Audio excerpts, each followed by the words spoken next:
had better. යම් කිසි දෙයක් කළොත් හොඳයි. ඔයා දැන් ගියොත් හොඳයි. ඔයා දැන් කෑවොත් හොඳයි. ඔයා දැන් වතුර ටිකක් බිව්වොත් හොඳයි. ඔයා ඔයාගේ දුම්බීම නැවැත්තුවොත් හොඳයි. මේ එපේ එක නැවැත්තුවොත් හොඳයි. මෙන්න මේ ආකාරයේ දේවල් අපි බලමු කොහොමද කියන්නේ කියලා. ඔයාලට පුළුවන් had better use කරලා මේ දේවල් කියන්න. Structure is subject, had better, verb.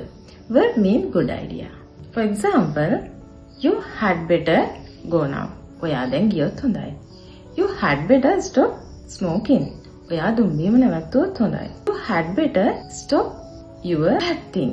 ඔයා ඔයාගේ නරක වැඩ නැවැත්තුවොත් හොඳයි. You had better forget me love. You had better do it. Let's move to the next part.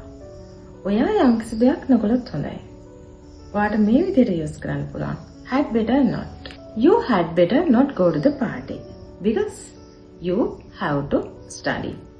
ඔයා නොගියොත් හොඳයි පාටි එකට මොකද ඔයාට ස්ටඩීස් කරන්න තියෙනවා. You had better not eat all the time because it is not good for your health. Learn well.